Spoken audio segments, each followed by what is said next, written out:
Hello, welcome to my channel, or welcome back. It is Owl. I am reviewing nominated decks for the TABI CARTA Awards 2026. This is one that was on my wish list, and I kept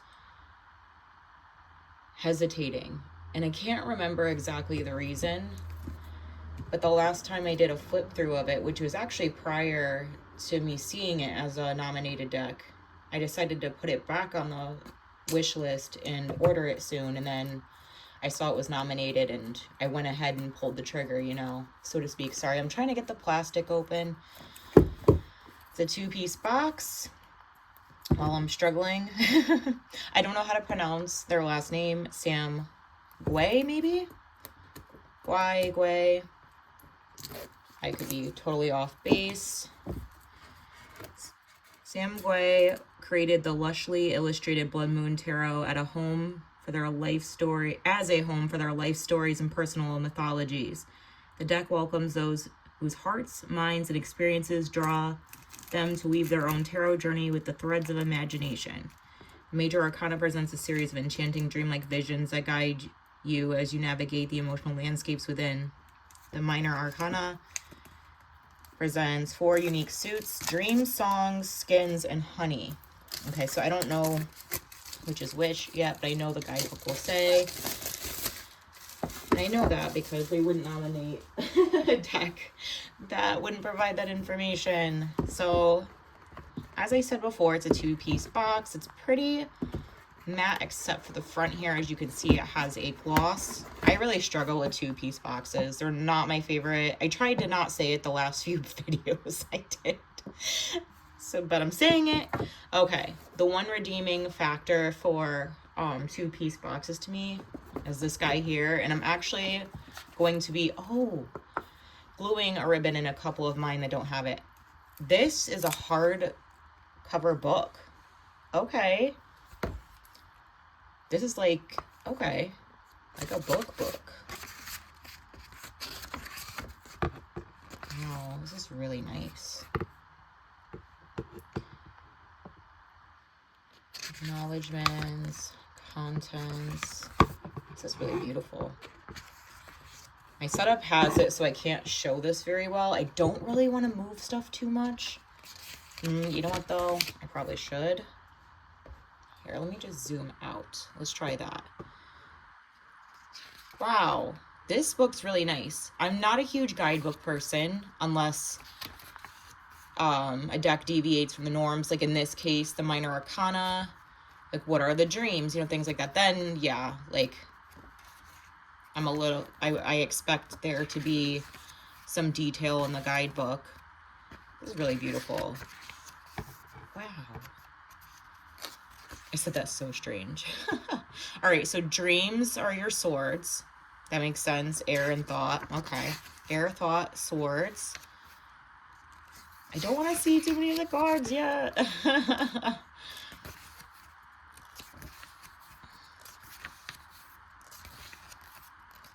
Already forgot the other ones. I remember honey. No, here's songs. Okay. Water, emotion, cups are songs. Okay, that makes sense. Emotion.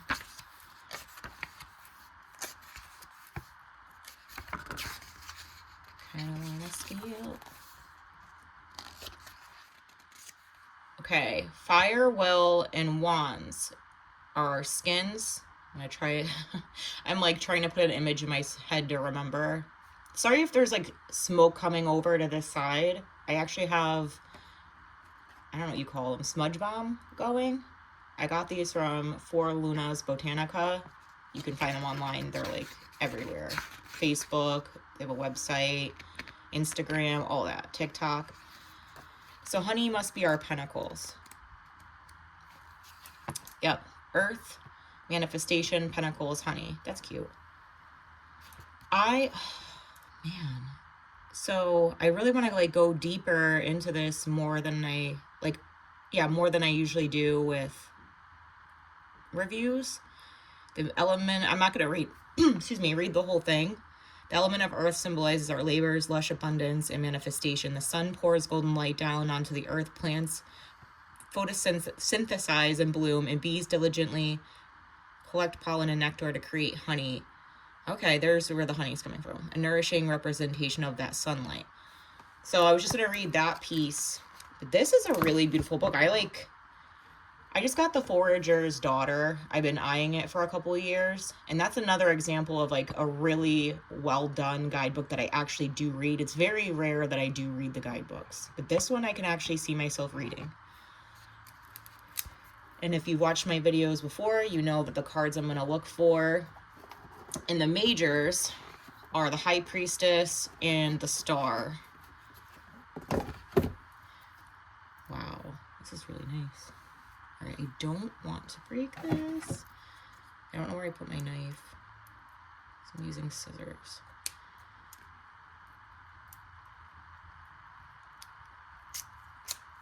Okay. So we have like a matte crimson edging, which is really beautiful. Once I get this plastic off, here we go. This back is really beautiful too. Let me just take this in. Wow. I feel like Owen Wilson today. Like I keep saying that. Linen cardstock is my favorite cardstock, and I genuinely think it's not used enough. Might be the costs, not sure. Or just the creator's preference. Anyhow, let's get into it. That's a very interesting fool. I'm just taking it in.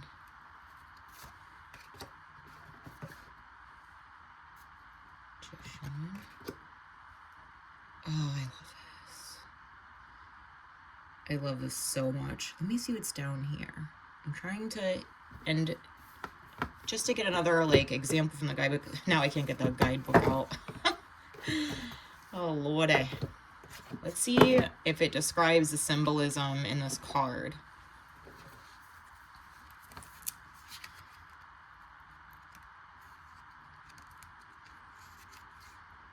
Go back.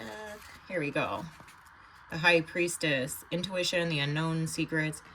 Here we go. The waves churn and stars seem to descend glimmering. Both the sea and sky are infinite and unknown. The moon and the waters speak to cycles, emotions, and intuition. Who knows what secrets lie deep beneath the black waters? Try to like look at the card as I'm like reading it too. Okay. What little of space can we observe with our naked senses? The High Priestess is the keeper of the void. Dope. She knows what's left behind when we began our journey in this world, and she asks us not to fear the unknown, for we already carry its secrets in our bones.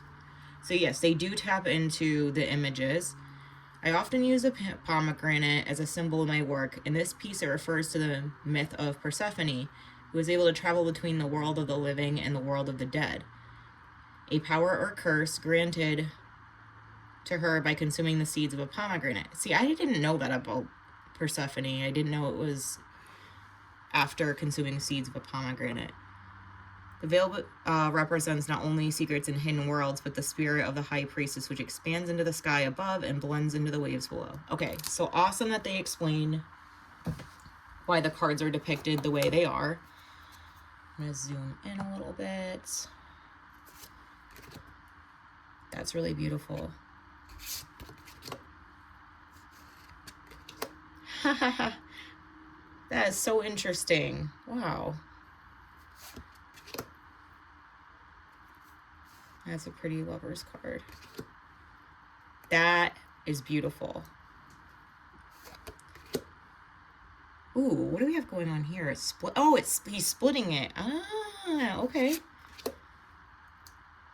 Ooh, the Hermit looks kind of sinister here. I love the Hermit card though. No, but okay, I see what they did. It's dark, but there's a light beneath them. Ooh. Okay. This is freaking cool. I don't want to stop on too many cards and read them. I'll do it off camera. That is so beautiful. This is so beautiful. I'm really looking at this.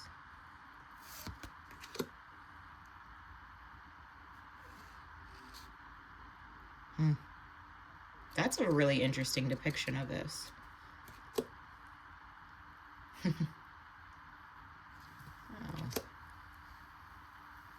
If you hear that sound, it's that smudge bomb. It's almost out. I needed to cleanse some energy in this room. Huh.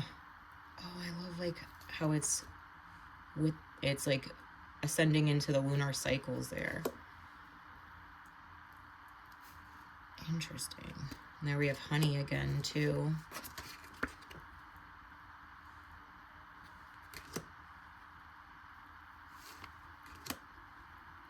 This is a really pretty card. I will say the only thing I can complain on, which is really petty, because this is a very beautiful deck, because the colors are so dark, I wish there was a little bit of like highlights in the artwork, because it does, like, this is a beautiful card, but it's coming up a bit muddy. And it's not all the cards. Like this one has some highlights in there, so it has that nice pop. But some of the cards, and coming from somebody who does not create art, that was really like petty of me, but I'm just saying as a buyer, because I am buying these. All right, dreams are our swords. Yes, okay. Ooh. Wait, I'm gonna see the 2 again. Now that I have, let me go back. Interesting. And honestly, that's like my only complaint on this deck so far. This really is so very beautiful. This is a really good depiction of the 4 of Swords.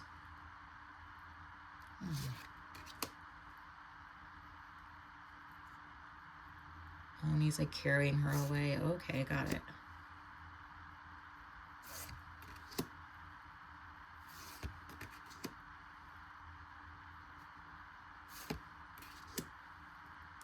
That is so beautiful.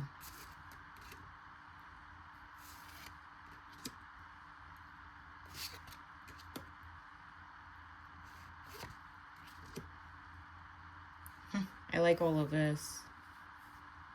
All the hands. That's cool. All right, songs were our cups. Yes, okay.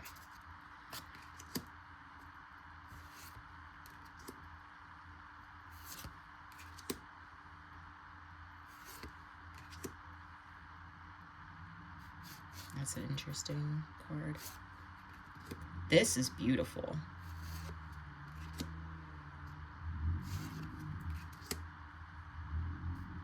How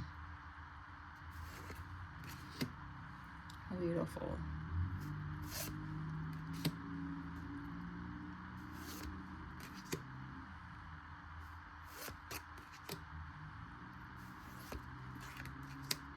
These are really nice.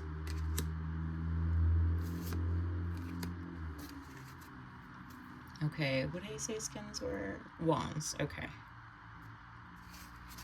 Oh, I like the mushrooms in there too.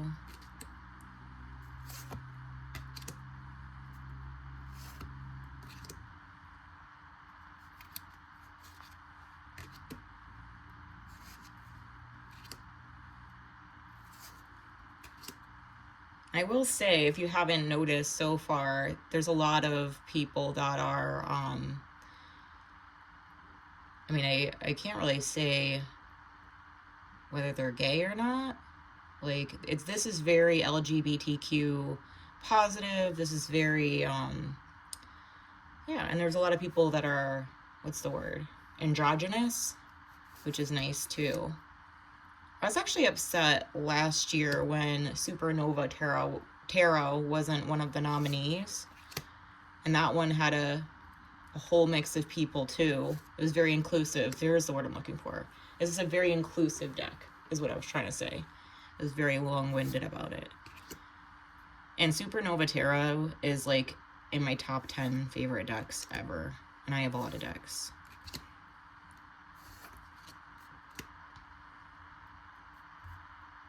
Honeys are pentacles. Ooh.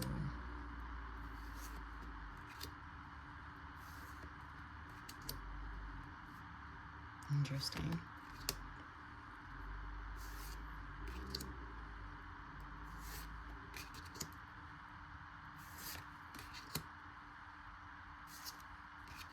I'm gonna say something wild, and it's that this deck is so beautiful, and it's wild for me to say this because linen is my favorite cardstock, but I think with the colors they used, this might have looked better on a matte cardstock or a gloss. And I never ever thought I would say something like that, to be honest with you. I'm like, I don't know what it is that some of the cards just, I feel like their potential is not being shown. Like, I'm looking at the camera and I'm looking at my hands, and it does look different, so you might think I'm crazy. I mean, there's no way I'm going to be able to get you to see what I'm seeing. This is a very good example. I just think like this would have popped a lot more on a different cardstock. And just some of it I feel is drowned out. When I was looking at flip throughs and unboxings online, I feel that the deck looks differently in my hands now, but I'm going to play with it. It's very beautiful. I'm going to play with it. I'm going to do a reading with it. And if I don't connect with it, I'll put it in the giveaway. If you're not in my Facebook group, it's new, so it's small, but it's called I can't say tarot today, I swear to God. Tarot, Art, and Spellcraft. I've been giving away any TABI CARTA decks that I am not going to keep. I've been buying a couple a week to review, and I've been giving away the ones I'm not keeping. I am shocked to say that, so I ended up keeping, now mind you, I connect to tarot more than I do oracles. This is my 4th deck I'm reviewing that's tarot. I've reviewed more. It's the 4th one that's tarot, and I've only kept one, and I'm surprised to say it was Seasons of the Witch, the winter tarot. And I thought I would like this more than that one. And maybe I will. I've definitely played with decks before and been like, oh my God, now that I've given this time and I've actually played around with it, I like this so much more. Oh, I mean, that shuffle's amazing. Linen shuffle's so good. 2 of Cups. So I may feel differently in a week, but right now I stick with my favorite tarot deck I've reviewed so far is the Seasons of the Witch Winter Tarot. And I'm surprised. I thought this was going to beat that one. Like I said, it's just now in the moment. We'll see. But this may end up in my giveaway. I'm not sure. So check out my group if you're not in there. And if you are, hello. And I will be reviewing, I just ordered, oh shoot, I don't remember the exact title, but it's like a bedtime mantras one, like a mantra oracle deck. And I found it very unique, like I've never heard of anything like that before. So I wanted it, and it had very beautiful art, so I did want to buy it. So that one's coming, I think, tomorrow, and I will have a video up then. All right, I've blabbed too much about this, and I will see you later.